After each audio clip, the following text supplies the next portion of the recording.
Hey, all right. How's that for an introduction? Pretty awesome. Yeah, that's Yeah. a way to kick off the show, right? Yeah. Thanks to Brooke for making that possible. She's just an absolute genius when it comes to that kind of stuff. That's rad. So, all right. Hey, everybody, you are live on Shally's Alley, Friday, July 21st. Our guest today is Tommy. Am I saying this right? Uh, Weinert or Wienert? Got it. Weinert. Yeah. Weinert. Okay. Yeah. Tommy Weinert, not to be confused with Wino. That's a Right. completely different person. Yeah. That's what happens late nights, right? On weekends. Yeah. Tommy Wino. So Exactly. Tommy owns his own search firm Yep. and specializes in security cleared candidates. So yeah, top secret stuff.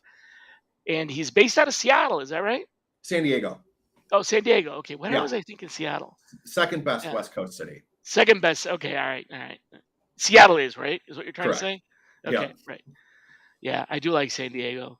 Yeah. I think that's where we met. It was at an ERE San Diego a long, long time ago. Yep. Yep. Many, Probably. many moons ago. Yeah. Yeah. It sounds right. Yeah. Yeah. Well, I actually interested in talking to you about a couple of things. One of them is, of course, the cleared space. It's an Yeah. area that's near and dear to me. I've worked in a lot of different top secret and above kind of environments with clients. I've even worked with I've worked on a project with all 16 of the clandestine agencies, hmm and it's kind of something that I have a bit of an affinity for, probably because I watch too much Jack Ryan or Right. those kinds of Mission Yeah. Impossible and stuff like that. It's Yeah. just cool to to sort of be in that space, and it's something that a lot of people just don't understand or have no clue about because, well, I'll let you explain. But what makes top secret or cleared candidate recruiting so much different? Yeah. You tell us, and then I'll jump in with my 2 cents. Yeah. I mean, first of all, it's at any time we're dealing with a candidate pool of 700,000 or less. There's only 700,000 contractors that have security clearance out of 4 million Oh, I'm security glad you clearance. specialize. Yeah, I was going to say because there's 4 million TSSCI and above, but Yeah. 700,000 that are contractors. That's the Yeah. thing. Yeah. Yeah, So at any time, it's a small candidate pool, which makes it it is. very difficult. But Yep. then, Limited candidate pool, flat out, and it's not the kind of thing that you can like. Well, we'll just make more. Let's send them to school, whatever. The adjudication process is not something that you can kind of wait for right. if you're trying to make a hire, unless you really are planning it way in advance. Yeah. So that's a huge problem. And then anytime there's a data leak or it slows the adjudication process down. So, and in Congress right now is discussing limiting, like taking security clearances away, which is absolutely insane. So that's something that they're discussing. They think Mhm. that for some reason, they think that we're giving away security clearances like candy, as they put it, which is just so misinformed. But Why so don't they just revamp the whole system? I mean, yeah, they're you they're in the know, process of doing it, but it's been challenging. And then another thing is a lot of the people that we they're hard to find. They don't want to talk to us. Candidates sometimes with high security clearance, they don't want to be reached. And for throughout the day, they're typically in environments to where they can't have their cell phones, they can't check emails.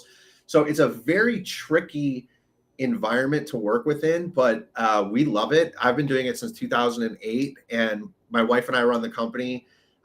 Sometimes we ask ourselves why we've dedicated the business to this space because it is so challenging. well, But you know what? If you're going to have a niche, right? So yeah, if the niche is cleared candidates, then you don't have to worry about industry. You can do whatever industry because that in of itself is a niche.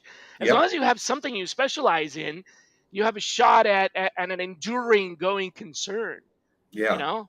yeah, So, yeah, I mean, why not, right? If you yeah. know it. What did you Did you yourself ever have any kind of clearance? Yeah, we were cleared, both my wife and I, and it's funny, you don't really do anything with it, but we're in the It's process not of getting our. required in order to make placements. So Right. yeah, Yeah, yeah, exactly. But yeah, it's not really necessary, but we're trying to get our company cleared to do some more specific work to the industry. But yeah, yeah, of course. yeah. And there's a lot of ways that people get clearance. They can have worked with the government. They can have worked with or have come out of the military and everything. Yeah. Something might be an interesting thing to educate the audience about, and that is most people don't really know. There's really only four types of clearance. There's Right. a lot of um, categories and labels that are attached to it, but there's really only four in the United States clearances, which is confidential, Yep. right, top secret, and SCI, which is sensitive compartmented information, which is a fancy way of saying you shall only have access to this data and no Yeah. other data, and then and that data in and of itself, whatever that um, is classified that way, and so that those are it. Now, beside that, what makes things really really tough is that there are so many ways in which people will work with these clearances that are different from one organization to the other, whether it's Department of Defense, Department of Justice, FBI, NSA. They all have their own this and that, and some have polygraphs, some don't. It gets really complicated. And the more clearances you have, the more likely that something that you worked on has to be redacted and can't even be put on your profile. So, Right. all that to say that the biggest challenge in finding people with clearance is the fact that many of them, well, they can't say that they have clearance. Yeah. They just Technically don't, speaking, I don't think even you're. if they can. Yeah, I don't think you're supposed to say that.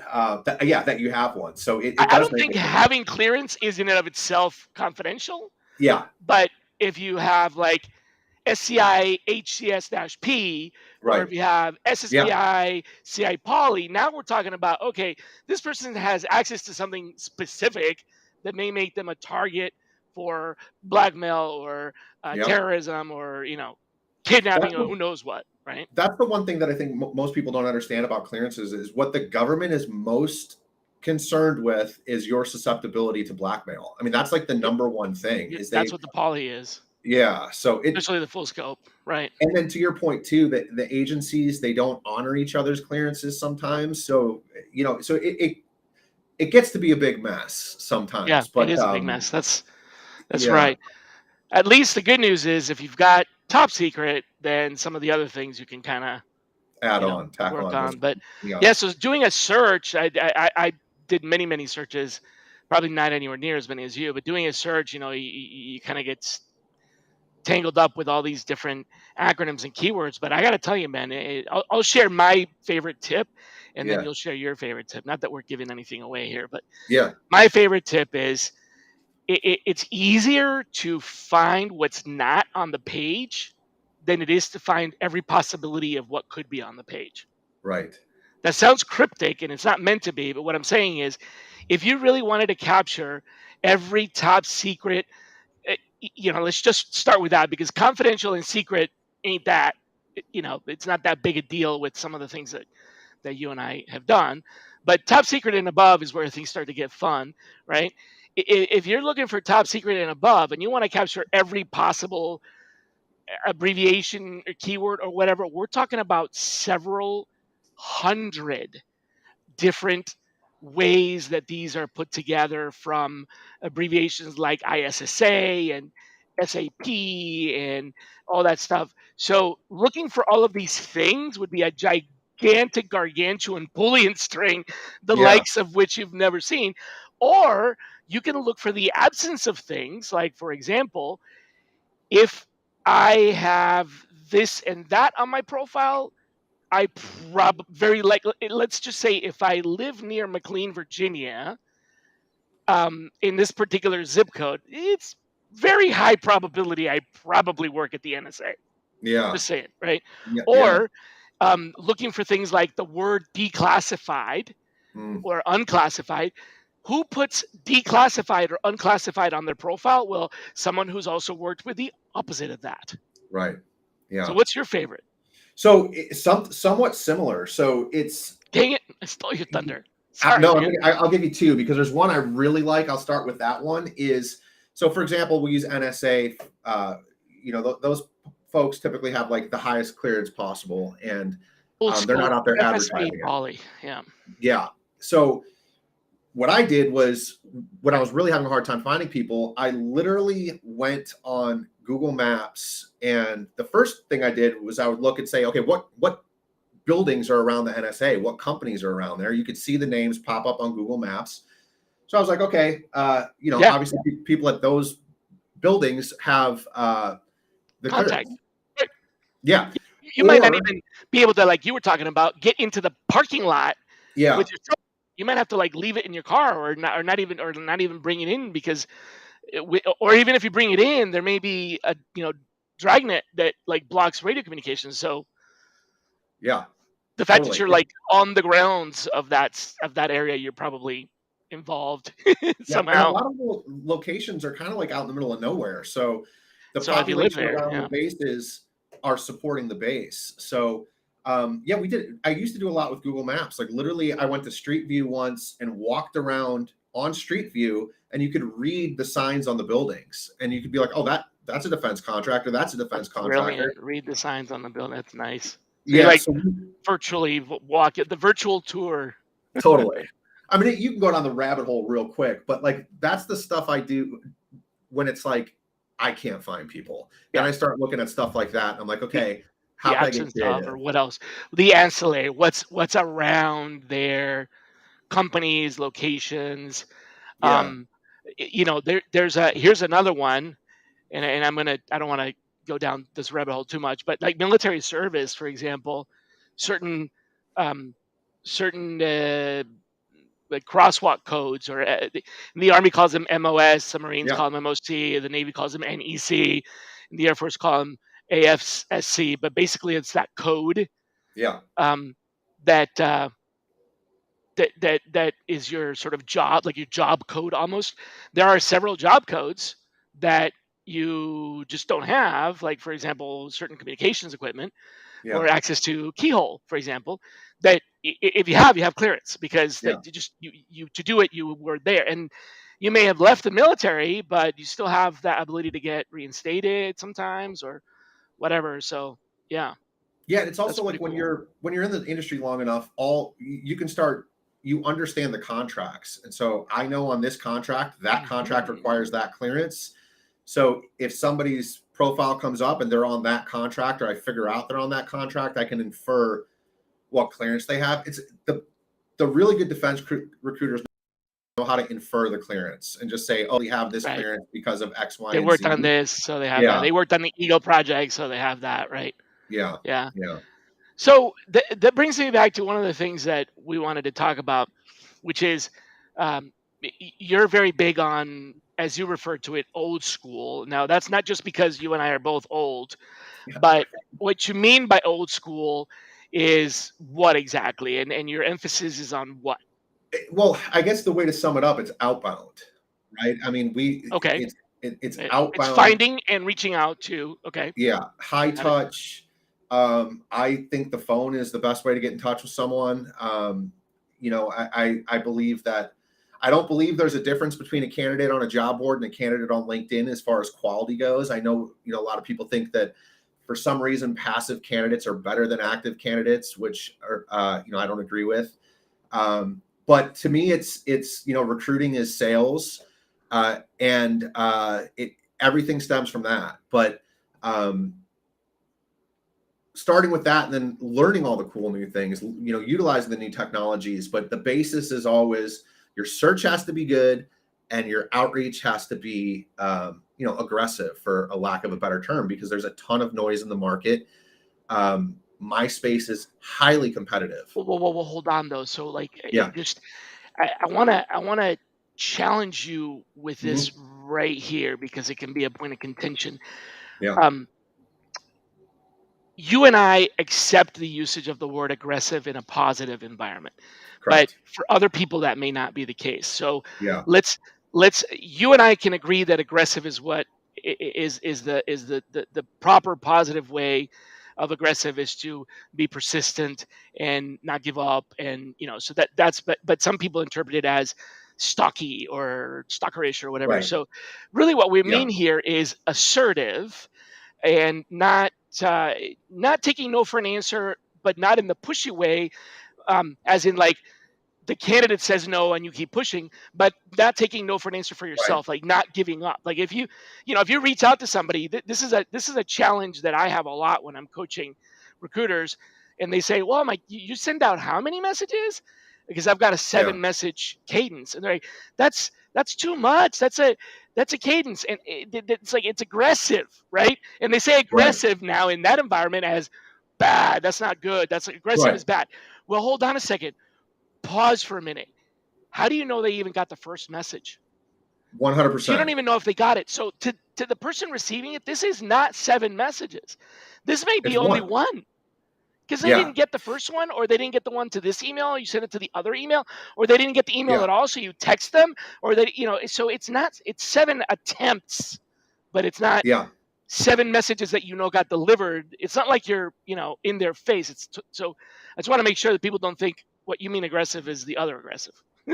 Yeah. And let me also add some further context too. So back to what I said earlier, you have to do your search right as a recruiter. Like Yeah, you have to find the right people. targeting. Yep. And if you find the right people for the right job and you truly believe that is the right fit, they are not going when candidates get really upset is You when missed the mark. you miss the mark. Yep. But you're absolutely right. Aggressive to me is being systematic. Mhm. It's about, another negative. Now everything I say sounds negative, but like executing a strategy, saying like, this is how I'm going to go through it. I'm going to, Executing. yeah, exactly. Man, we're all over the place today. Yeah, Yeah. But it's yeah, about it's basically that. having a plan, working the plan, and going all the way through with the plan, because the plan works. And this ties into the other thing they were talking about before, which is response rates. The response rates are a cumulative effect. Your response rate to your very first email is going to be dismal, and the response Right. rates on LinkedIn are 8 to 12% nowadays. It used to be they would send you to LinkedIn jail if you got 13% response rate, or lower. But because people are just not, they're not getting the messages, they're not reading, they're not checking their email, or it's not even coming through. There's so much clutter in our Yeah. inbox. So part of it is actually kind of breaking through the clutter. And I often get third and fourth email responses where the person says, "I'm so glad you sent that because I didn't get your other. This is the first message I've One, got." 100%. 100%. I get that a lot. Like, A I'm lot, so glad right? you Like it continue to, happens enough yeah. that you're like, okay, this is Yeah. why. Yeah. And to your point too about the clutter is going to increase tenfold with all of this AI tech. I mean, it is about to get noisy in our space. And so strategic timing, strategic messaging, all of this stuff is going to be so much more important because, the firms that do spam like crazy have just been given the keys to the castle to spam like nuts with all this new Oh, tech. Tommy, So you just gave me a really good idea. We need to invent an email chat GPT that filters the emails and only sends you forwards the ones that you actually want to read. So you can tell your chatbot, filtering, yeah, "Hey chatbot," or "Hey ChatGPT, only send me recruiting emails where the recruiter is recruiting for these types of roles. All the other ones just yep, reply with, 'Hey, thanks, but no thanks.'" yeah, Product idea. Ding. Where's my yeah, light bulb when I need it? yeah. We need to copyright that quickly. Yeah. So, in Yeah, your opinion, cumulative cumulatively in the total sum of whatever your cadence is, I'm not going to ask you to give me away any secrets, but what would you consider as an end of cycle response rate that's acceptable once you've sent all your emails, texts, whatever it is that you normally do? What is, in your yeah, opinion, an acceptable? We could do better, but we also could do yeah. worse. Response rate. I would say acceptable is 50%, and I would say you should shoot for 70. Again, Um, cumulative, like after you've done all your campaigns. Cumulative. Yeah. Yeah, right. Something I think that my team is probably between 50 and 70%, but again, it's a different market. But the whole beauty about response rate is a higher response rate, the lower amount of outreach you have to do. Right. So if you get really good at messaging, you're not sending out a ton of messages if you're finding the right people and contacting them. But I would say 50% is acceptable. but I do know that a lot of industry is closer to 30, and it is industry specific. It So is. the clear space, we may have a higher response rate, That's but possible, yeah, because 50 is a little bit on the high end. yeah, Even for us, when we're doing all of the different campaigns in my teams, and when I teach this, I target a minimum of 30%. So for me, yeah. acceptable is you got to pass the 30% mark, or you're just Let wasting me it. clarify You're one wasting thing. your time. You're wasting so much Totally. time and energy and work and effort, and you're actually ruining your brand if you're sending out so much garbage that only 30% of the people reply. So you need to target at the end of your cycle, target 30%. 50% would be great. But gone are the days when I used to get 85, 90%. Um, Oh yeah, forget yeah, that. that I doesn't mean, and happen the other thing anymore. to clarify is like for everyone listening, a no is a response, right? Correct. Like A so, it reply. That's yeah, right. a Yeah, reply, any type of that's reply. right. So whether it's on LinkedIn, text, Hmm. phone, email, Yep. um, as long as they get back to us at some point, we consider that a response. Absolutely, absolutely. Because Yeah, hey, ideally, if my message is really targeted and the list is very targeted and I'm reaching the right kind of people, my most preferred answer is a yes. But my right, second most preferred answer is a no. My right, least preferred answer is nothing, because then I have no idea if I even got through. yeah, Right. So just tell yeah, me, hey, no thanks. That's fine. All it takes for you to get off my list is to say, no thanks, or not for yeah, me, or not interested. I'm not going to bother you yeah, again. I'm not going to waste my time or yours, or. So, yeah. yeah. Speaking of highly targeted, and this is across the board, you made a funny reference to unicorns. You want to Yeah. share that with the audience? You say there's no unicorns. There's only what? There's no unicorns. There's only horses that we put horns on. And like, what I mean by that is we should always be looking at hiring capable people and whenever possible, hiring them into their promotion, not hiring into lateral moves. And again, I get it, Yeah. as recruiters, we don't make the requirements, but it's working with the hiring managers to like pull the horn off and say, what are we really looking for here? And then find somebody that they could like cultivate into that unicorn employee. I just, you know, the term unicorn, purple squirrel, it's like when you're meeting with your hiring team and every rec is a unicorn, it's like unicorns are supposed to be like incredibly rare. How come every one of your positions Is a is unicorn. a Yeah, unicorn? because it really isn't. That's the truth. It's not. It's not. To use the purple squirrel analogy, just get a squirrel and spray paint it. Exactly. Yeah. So yeah, I like, and it's not that you're like cheating the system, putting in a square peg into a round hole or whatever. It's that the reality is that those just job descriptions have grown and adapted over time and have evolved to include the things that candidate that left that position learned while they were on the job. So when they originally hired Tommy, the job description was A, B, C, and D, and then Tommy on the job learned H, Y, Z, and L, M, N, O, P, and then when Tommy leaves, Yeah. they want to backfill that, and so now the job Right. description's got all these other things on it, and nobody might have that because nobody has the combination of Tommy's background and Tommy's recent experience. So those Yeah. recs can kind of accumulate a history with them, or the Hmm. opposite of that, can be a little myopic in having something that doesn't exist. We had a friend of mine, a guest on the show, that goes through this, what he calls live sourcing with a hiring manager. um, you might do this too. On the intake call with the hiring manager, he actually pulls up his seek out, and when the hiring manager says, okay, we need them in this state, he pulls in the state and then these companies and these job titles, and then he shows them, here's the talent pool, and it's like three people, and the hiring manager's like, oh Yeah. wow, that's it. And it's like, yeah, well, let's start taking some of these things off and see what happens. And the hiring manager's Yeah. like, oh wow, that's a much better talent pool. So yeah, it's you're just kind of setting realistic expectations, right? Well, the thing about that methodology is it benefits. So most of our businesses that we work with are small businesses. And if you as a company care about retention, if you care about keeping employees, bringing people into promotions, training them, teaching them is the best way to retain your employees, is giving them Keep them a inspired. rewarding environment, Yeah. not bringing people in from lateral moves and they get bored and leave. So where it actually seems like I'm cheating the system by giving you someone less qualified. I'm actually helping your retention and helping you get more for your money, because you're going to get someone that hopefully stays longer if you treat them well. That's a good point. It doesn't And just yeah, put a year in and then bails out. totally. So Right.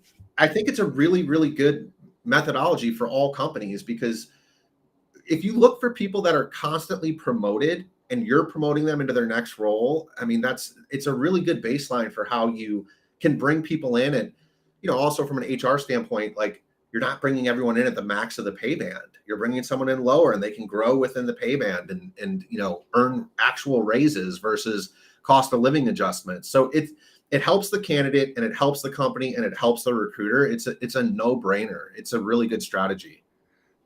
Yeah, that's true. Yeah. Remember when we used to call those COLA? I want my COLA. COLA Yeah, adjustment. my COLA, my cost of living adjustment. Yeah. So,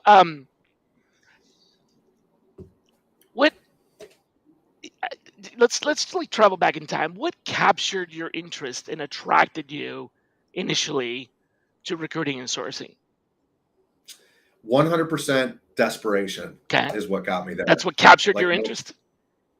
well, so honestly, I was working in a hotel, and I worked with a bunch of my friends, and they slowly started like getting jobs somewhere and making good money. And I'm like, what are they doing?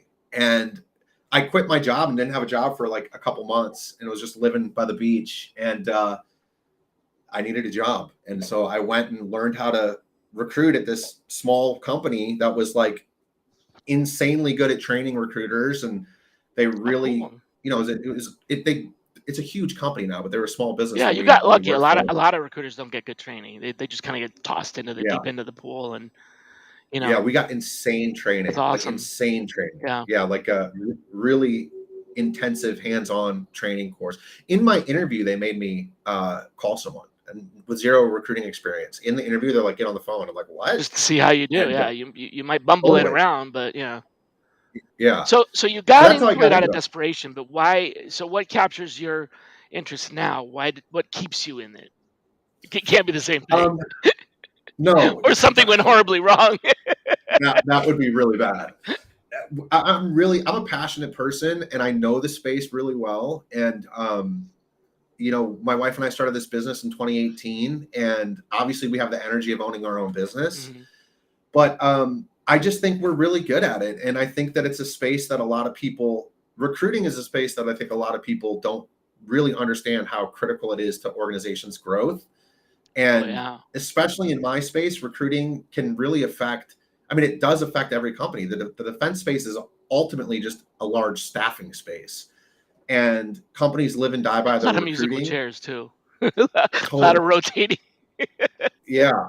So I mean, I like it, and I think that it's also a space that is ripe for like real leadership, not just like people saying the same stuff over and over again. Yeah.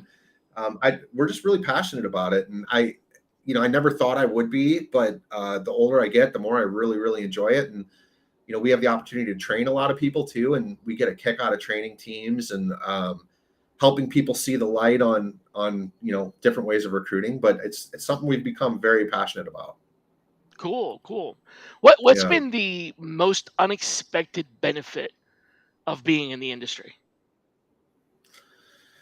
Um, Honestly, for me, I mean, the unexpected benefit would Mhm. be the freedom it's given, me. I feel like I never would have started a business otherwise. And that has just led me onto this path of being an entrepreneur with my wife. And I never thought I would own a business, Right. but the company I came from was so good at training and showing, you know, people every aspect of the business that when I left, I was prepared to start a business with my wife. And I never thought that was in the cards, I think maybe, but so definitely happy and grateful to be in Yeah, this totally situation. unexpected. You ended up being having the goods to be an entrepreneur, even though that wasn't even Yeah. on your radar, huh? And let me just, at a smaller level, like being able to talk to anyone, which is like, it's crazy. Like in recruiting, like the value to just, I could talk to anyone about anything. Like, It does give you a we pretty didn't really prepare broad for this. understanding of like business, right? As you Yeah. get into, so you learn about so many different aspects of industry and economy, and yeah. Yeah. It's a really cool industry. And I hate when people treat recruiting as a junior function within an organization. I've just always like, what, recruiting is not a junior business function. It is quite arguably the most critical function to your business. And it's interesting that kind of gets that rap sometimes within organizations. Yeah, you know what? For the life of me, I can't explain. I've had conversations with some of the top CEOs in the world, CEOs of Microsoft and Cisco and um, companies like that, and I've had conversations with startup CEOs and CFOs. And I've tried to wrap my head and understand why there's such a disparate view of the function, but there just is this almost extremely polarizing, just wide gap between those that really value the function, like Steve Ballmer, and it's like this is the lifeblood of the company. It's the most critical thing, like you just said. And then the others that are like, anybody could do it. Let's just hire Totally. somebody that can read, and maybe not even that. Like it's like, wow, okay, how do we go from here? Like how do we go from here to there? How do we go from Yeah. a search firm that demands and commands and earns 35% fees still today to we're only going to pay the sourcer $22 an hour, and it's Yeah. like almost the same job. I know it's not, it's a different role, but Right. I mean, like the value of this versus that is so broad. I've tried to explain it. Honestly, I've tried, and I've asked some pretty smart people that are really well connected about it, and I get different answers every time. Some say that it's a perception of value. Some say that it's simply that they don't see the level of difficulty. They don't realize how difficult it is. My take on it is, frankly, most people that don't get the value have no idea what the conversion rates are like, how much work goes Mm. into it. They think the ones that don't We're get it, doing the ones that applications. pay $22 an hour for a sourcer, they think that you just push a button and pop, Right. the next candidate comes out of the vending machine, and it's like that Yeah. easy. Post a Yeah. job and boop. But even if you post a job, you may or may not get any applicants. And even if you get lots of applicants, they may or may not be the right ones. And even if they're the right ones, you still have to talk to them. Some of them you still have to sell. You still have to negotiate. There's so many other things that go into the activities. But Yeah. CEOs don't want to hear about activity. They want to hear about the outcome. Yeah. So it's a So I conundrum. think, yeah, and I think part of it is, we hear a lot like recruiting needs a seat at a table, and like I don't think recruiting needs a seat at the table. I think what recruiting needs to do is align their objectives with the top line objectives of the organization and report on that. And I think recruiting metrics are horrible at doing that. Like Hmm. time to fill, everyone talks about It's that. It's terrible. the That's absolutely worst metric nothing. of all time. Yeah, and I think it's our job as recruiting leaders to go to management and say, "Look, what is important to you? Is it really retention, or do you want to build your team up as quickly? Is it product delivery? What is Yeah. important?" I Is it guarantee really they're not time going to is say it time? Is it quality, or is it cost? right. They're going to say getting the right people in the right seat as quickly as possible. Say, okay, our metrics are now going to be aligned to that, and that's how we're going to report, and that's how we will, drive forward. But I think in recruiting, we're really bad at having those conversations, Yeah. and it's critical to do that. Because I'll just say, this one story. I went into a BU leader, a business unit leader, and he told me, my recruiting data was BS, and I didn't know what he meant. Mhm. I'm like, this is the real data, and he educated me basically like, I don't care about anything you're reporting. Like this doesn't matter to That's me. kinda what I What was matters to saying, me, yeah. yeah, this is what They matters to don't me. And like I'm like, they oh, don't wanna see the activity. It makes no They hired you for the activity. Yeah. yeah, they want to see the results, and I think They wanna see the we're so outcomes. activity focused. They Yeah. want to see the They outcomes. wanna see Yeah, the outcomes. That's so true. And even as a search firm where your reward is your commission, you get paid for the hire, even as a search firm, hires are still not the outcome. That's the right. result. But the outcome is, like you said, the right person in the right job at the right time. Getting somebody that's going to do the job well and is going to come in and do the job sooner or soon enough to not cause problems, or delays or whatever. So there's a lot that goes into that. So the outcome is really filling it on time and with good quality. It's not just a hire, because that's how you make Yeah. mistakes. That's how you, Yeah. let's just hire somebody, because we could just hire anybody, you Right. know? And on time does not mean less than your time to No. fill. On time means when is it When needed? is it needed, and how hard is it going to be, and did we have enough runway? Right. Right? If Right. if, if we And know this job's going to take 3 months to fill, and you tell me that it's got to be filled in 2 weeks, ain't happening, baby. It's just not. I yeah. mean, but I have Yeah. to have the data to be able to tell you how long it's going to take. I can't just Right. say intuitively, "Oh, it's going to take this long." Well, really? Well, look, in the past, these other similar jobs with these other similar companies have taken this long, and here's the reason why. Here's the size of the market, and here, you want to dive into the data? Sure, we can do that.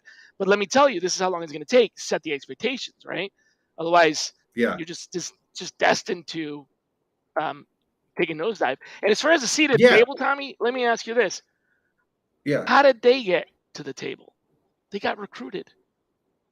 Right. Right. I mean, Yeah. how many people Right. at the table have been recruited? So they Yeah. gotta And know. so There's gotta be somewhere deep down in their psyche that they realize that we have a seat at the table, vis-a-vis we put yeah. them in that seat. Well, the funny thing is like then this is not a knock, but like, I mean, executive search firms make a ton of money, and a lot of that is retained Hmm. on, and so they know how much they, you know, spent to get executives at the table Right. oftentimes. So, yeah, you're right. Yeah, it's I mean, this could be. I could talk about And this for sure, the days. value of a senior level executive that's a game changer is a force multiplier, and the value of someone that Of maybe an entry course, level role is not the same. But that's why you don't pay the same. However, the value is total. still the same. The price may be lower, but the value is the same. It's Yeah, just price versus value is a completely different conversation.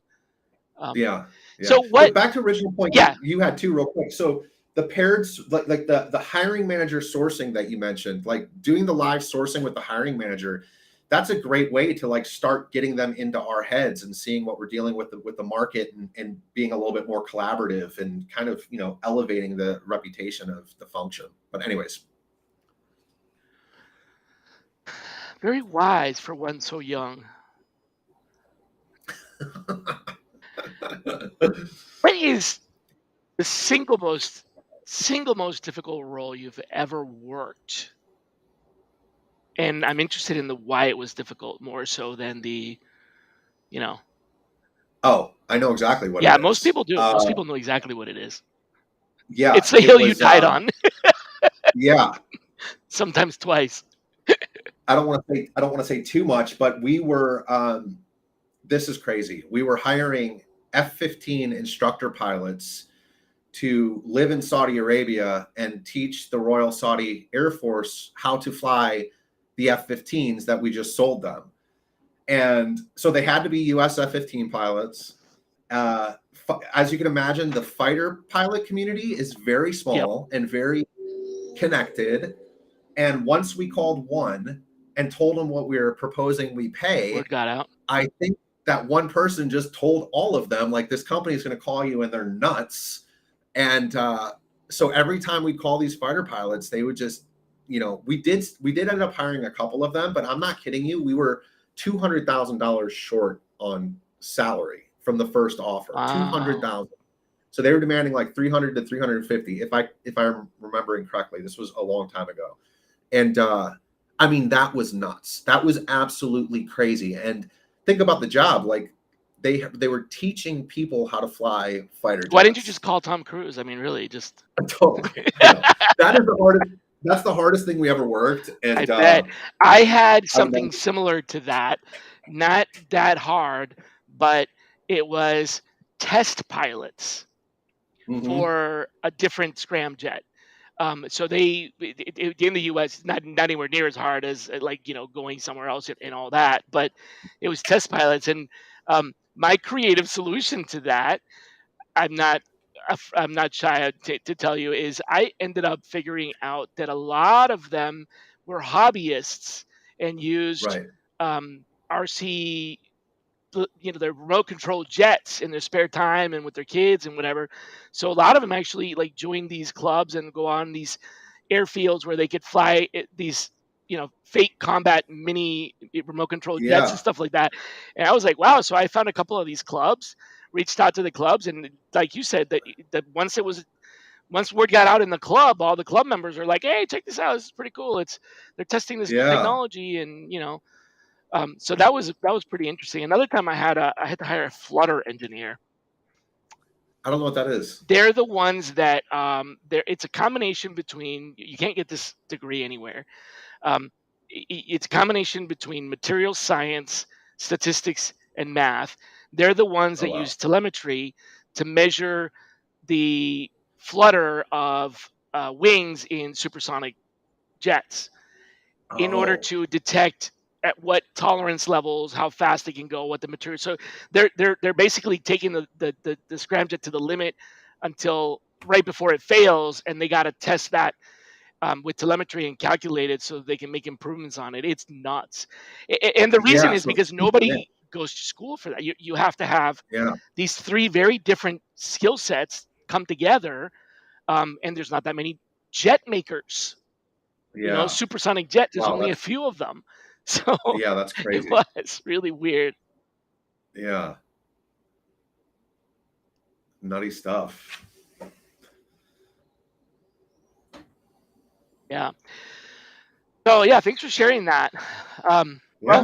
Of we're getting course. pretty close to wrap up. So I've got a wrap up Yeah. question that I always ask, and I started asking a new one. So I've got my usual wrap up question for you. I'm sure you know it's coming, but here's the other one. Who should be our next guest? Ooh. Um. Who should be your next guest? It's totally fine if Let they me say think. no, but just like, who do you think you'd want? Who would you want on the show? Even if they say Have you no, had it's Susanna? okay. Have you had Susanna Fraser on yet? No, I have not. She would be great. She's a hoot. I love her. She would be really good to chat I with. know her. That's Uh, good. Yeah, that's a good one. yeah. All right, cool. And then here's the whammy. What would you like our audience members to walk away with and kind of noodle on? So it could be a question or a statement. I don't want to make it a closing remark, but something that you want them to think about, contemplate, consider, whatever. A lot of folks watch this show over the weekend, so Yeah. give them something to think about or a question to answer to themselves. That's important.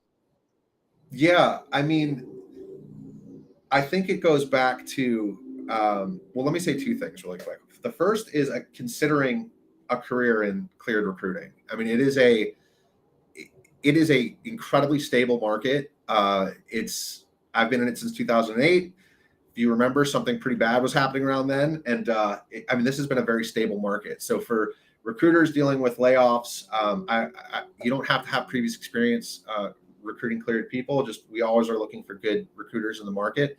So that's one thing. But the other thing is back to the getting a seat at the table type of discussion Mhm. is how can you better inform your counterparts in hiring Uh-huh.